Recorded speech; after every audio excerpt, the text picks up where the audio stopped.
acompanhar a palavra de Deus que será proclamada. Eu queria chamar a atenção de vocês para a primeira leitura de hoje. Então, eu vou dar essa palavrinha, talvez para nos ajudar a gente compreender melhor a primeira leitura de hoje. A primeira leitura de hoje é retirada do livro do profeta Jeremias. Jeremias é um dos profetas mais incompreendidos e mais sofridos do Antigo Testamento.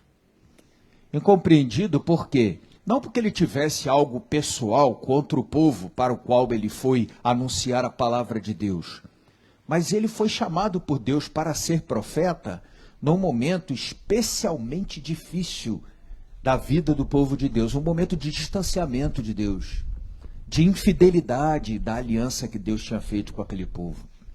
Então, do ponto de vista do que Deus tinha a dizer para o seu povo, ele tinha coisas muito duras a dizer. E Jeremias foi o profeta enviado para isso. E levou a fama de anunciador de desgraças. Mas não que ele tivesse alguma coisa contra aquele povo, vamos deixar bem claro. É porque o caminho escolhido naquele tempo pelo povo era um caminho de distanciamento de Deus, e a missão de Jeremias era: olha, vocês estão se distanciando de Deus, isso terá um preço alto. Então Jeremias é um profeta de advertência. Diferente de Isaías, que, por exemplo, em 2 de suas partes, recebeu uma missão muito boa, que era oferecer esperança para um povo que estava no exílio, de que eles voltariam do exílio. Então é um profeta de consolação. Aí fica um pouco mais fácil, né?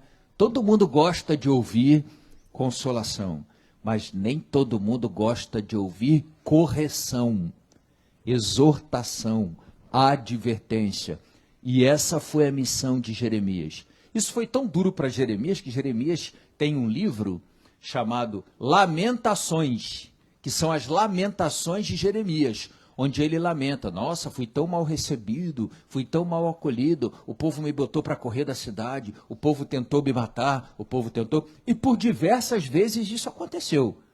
Para calar Jeremias e continuar nesse caminho longe de Deus, continuar no erro, diversas vezes, inclusive reis e príncipes tentaram matar Jeremias.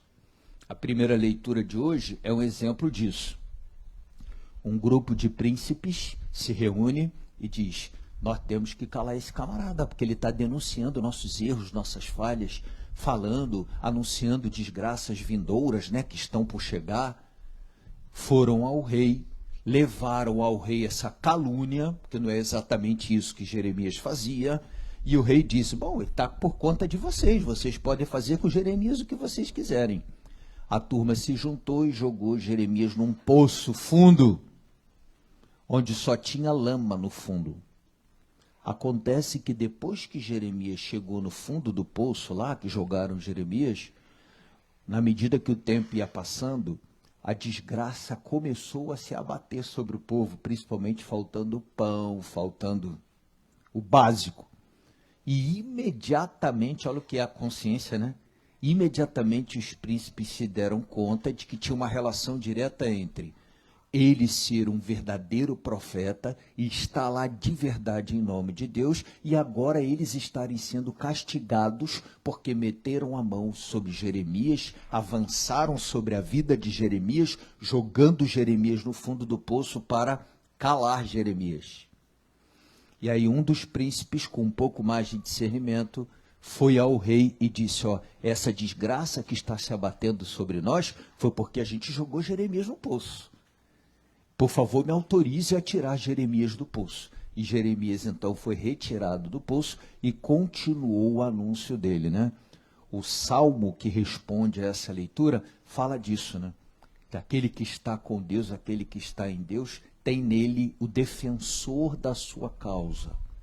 E eu acho que tem uma coisa muito interessante presente aí, que eu vou falar pouquinho, que eu já adiantei muita coisa agora, que é a nossa dificuldade de ouvir correção. E acho muito interessante que isso coincida hoje, é só uma coincidência, não é uma escolha proposital, com o Dia dos Pais. Poderia ou não cair no segundo domingo de agosto, de acordo com o andamento do ano litúrgico, mas caiu. Porque, às vezes, a gente desenvolve uma simpatia enorme pela figura da mãe, porque, às vezes, a mãe tem esse desenho um pouco mais ligado ao sim, né? E aí a gente acaba desenvolvendo, né? Claro que tem exceções, tem configurações familiares diferentes, mas, via de regra, inclusive Freud, nos seus livros, diz que o pai é a figura castradora. Porque é o cara que diz não, é o que apresenta o limite, não pode. É interessante que a mãe também seja assim. Mas, em geral, a gente associa isso à figura. Meu pai está chegando. E tem mãe que ainda reafirma essa figura quando diz assim, ó, quando seu pai chegar, você vai ver só. Como se ela não pudesse resolver.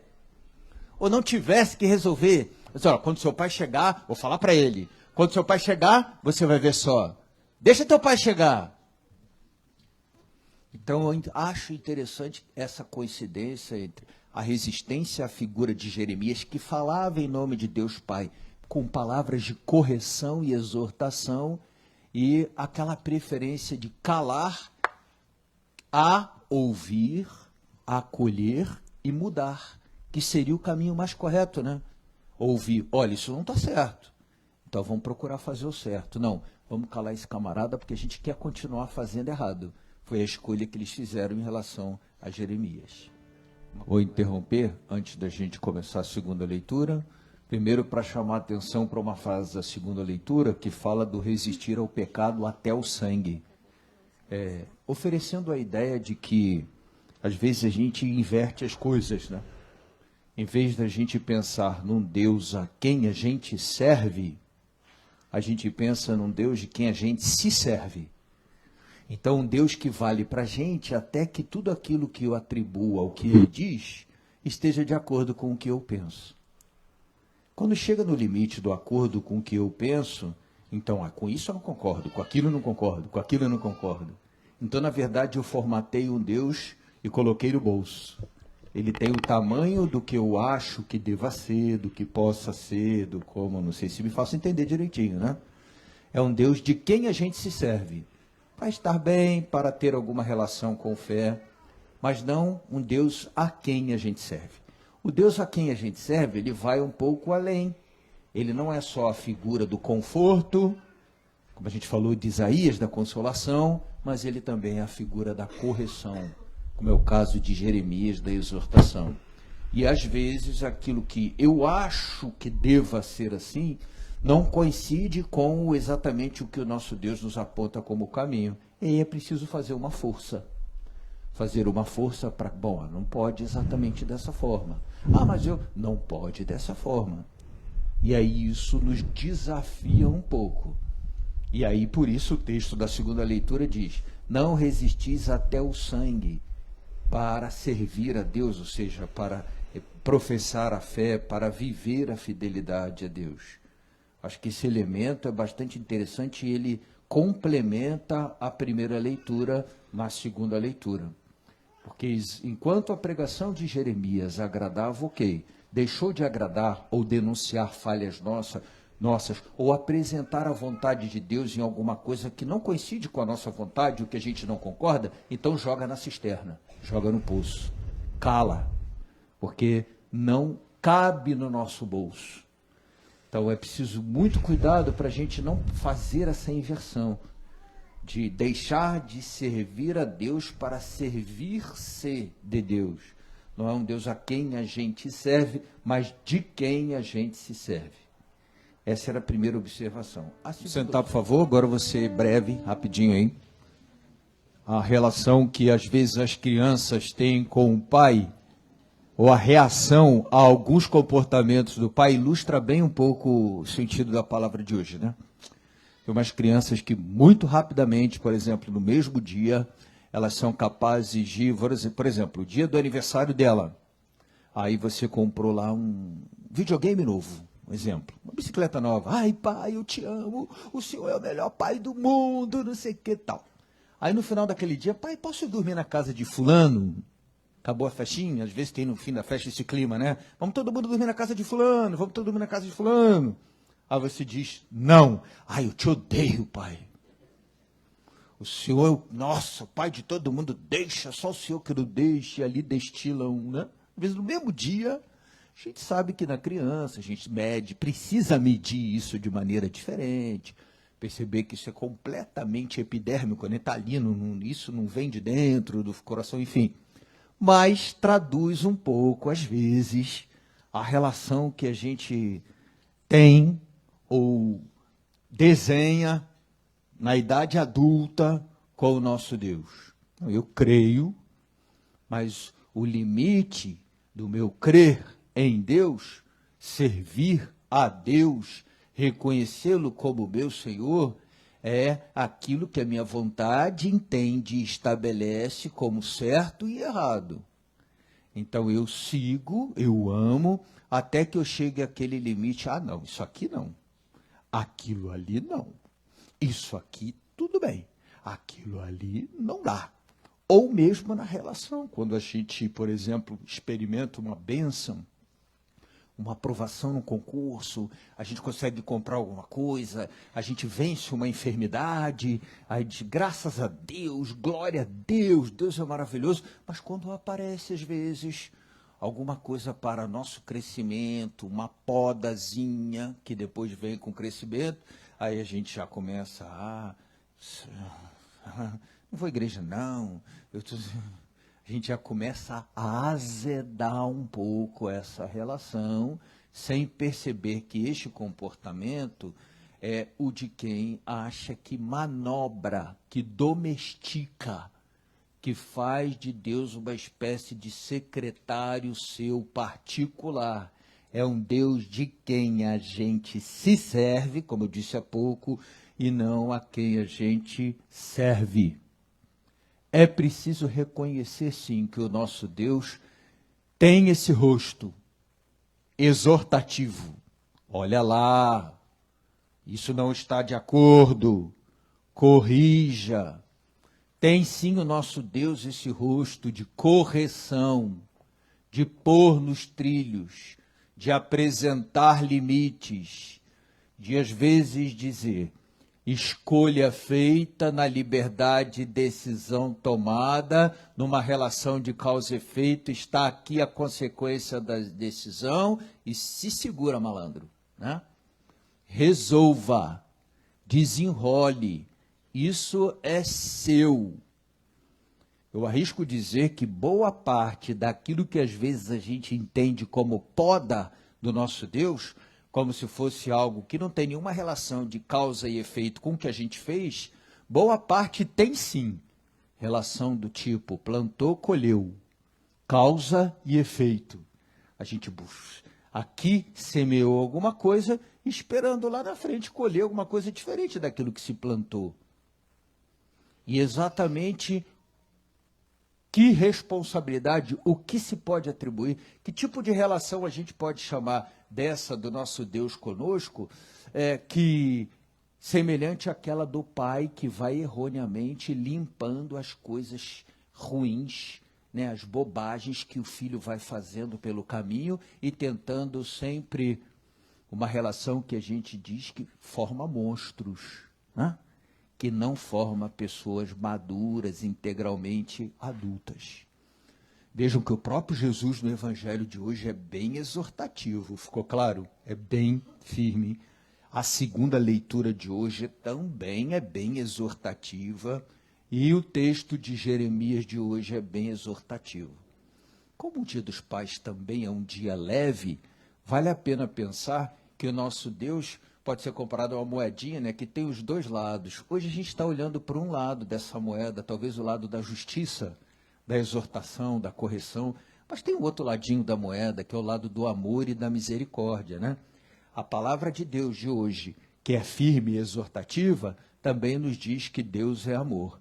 Mas, em geral, a gente se serve do lado que mais agrada, do Deus é amor, e deixa praticamente na lista dos livros, lá por baixo do último livro, de preferência escondido dentro de uma das páginas do livro, o conhecimento da justiça divina.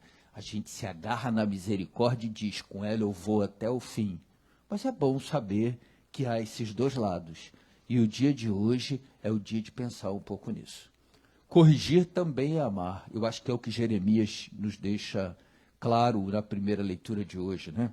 A intenção de Jeremias ali não era, ao contrário do que ele foi acusado, desanimar. Jeremias foi acusado de lançar desânimo. Às vezes, quando a gente corrige, tem aquela dor, daquela batidinha da correção, né? Mas a gente bota alguém de volta num rumo de vida, num rumo de fecundidade, num rumo de produção de frutos, e tira alguém para um caminho que vai terminar lá na mais absoluta esterilidade, que não vai gerar nada, que vai fazer secar, que não vai fazer multiplicar. E é assim que às vezes eu vejo os nossos pais na nossa vida, ou figuras que em alguns momentos assumem esse rosto paterno. Eu lembro, vou falar de uma coisa minha.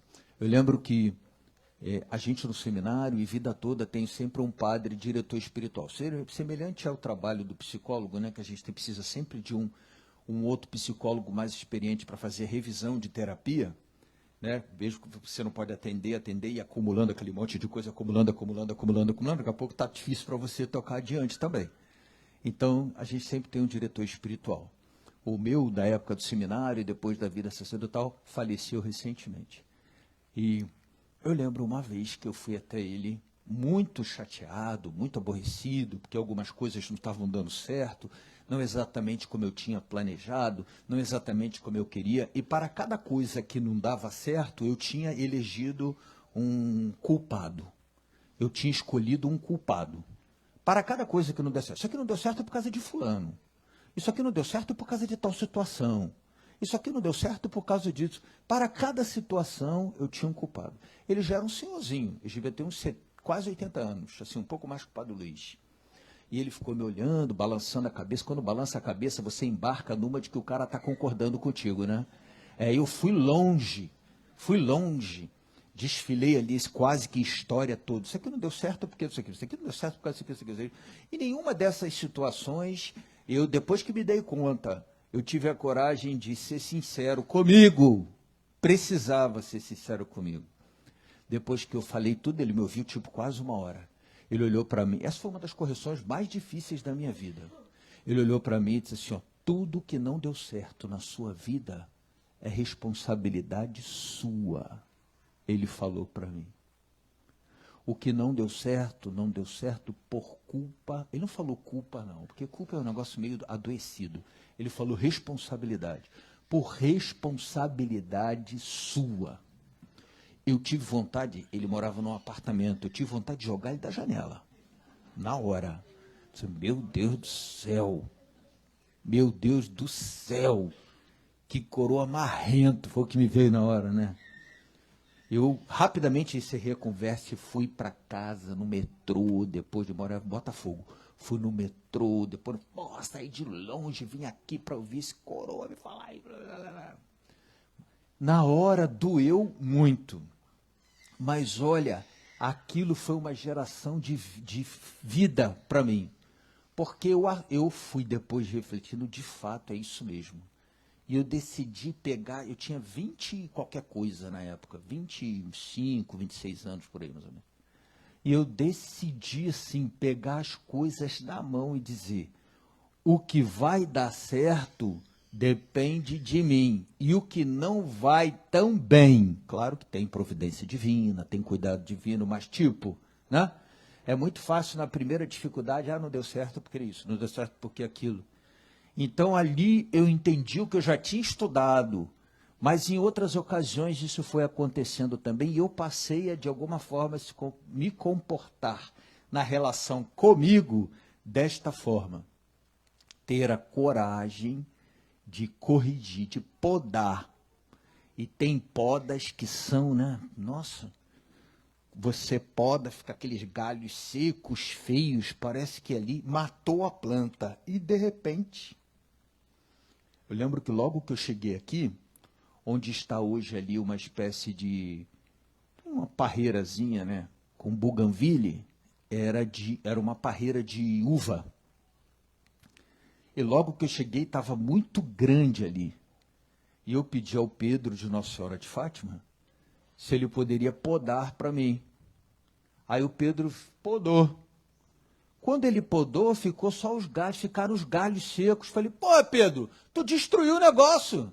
Eu pedi para podar. Ele falou, não, padre, é assim mesmo. O senhor espera só que na próxima estação isso vai estar tudo verde. Que verdinho, você matou o negócio.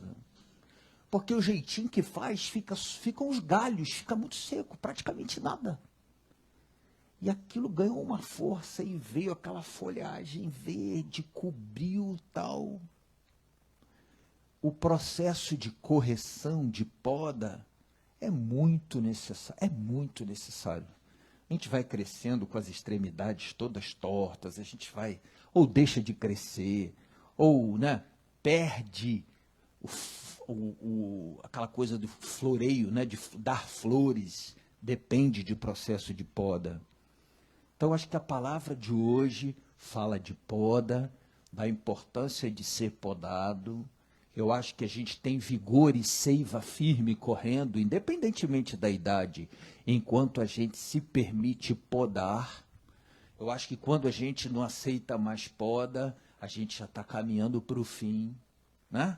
Então, a poda é essencial para crescimento, para produção de frutos, para fecundidade, para fertilidade. E eu penso muito na figura paterna como essa figura da poda para a fecundidade, da poda para o floreio, da poda para o fazer dar frutos. Por isso, agora eu me dirijo aos pais, pais, vocês não podem renunciar à tarefa e missão de podar. E eu tenho observado, às vezes, muito, não estou julgando aí, nas relações de pais e filhos, que a turma tem renunciado a essa tarefa de dizer, não pode, não quero, não vai, só pode isso, não pode aquilo. Isso que gera fecundidade, por exemplo, gerou na minha geração e talvez em algumas gerações posteriores, pessoas muito bem educadas, pessoas que sabem lidar com ter e não ter, pessoas que são produtivas, pessoas que pensam de maneira um pouco mais, assim, totalizante, o contrário de gerações mais recentes que são, assim, absolutamente irresponsáveis com tudo. Com o processo de formação pessoal, com a vida profissional, com as finanças, pessoas que são um ralo aberto, tudo escoa, nada fica, nada tem sentido, nada, O valor de nada, o valor não atribuído às coisas, está diretamente ligado, talvez, a essa ausência paterna de quem vai balizando, de quem vai podando, de quem vai... Mas eu prometi que não ia falar muito, vou ficar por aqui. Parabéns aos pais pelo dia de hoje. Parabéns aos pais que não se furtam a essa tarefa de dizer pode ou não pode, até aqui sim, até aquilo e não. Não quero namorado dormindo aqui, tem hora para ir embora. Tem hora para chegar, tem hora para ir embora. Tem que estudar. Essa semana não dá. Quero notas melhores. Posso oferecer isso aqui. Sem nota bacana, sem tal situação. São podas, não é isso? Cumprimente todo mundo quando chega. Cumprimente todo mundo quando sai do quarto e vem almoçar com a gente. Sai do quarto e fica aqui com a gente. Não é isso? São podas que parecem insignificantes, mas constroem uma coisa, uma árvore frondosa, hein?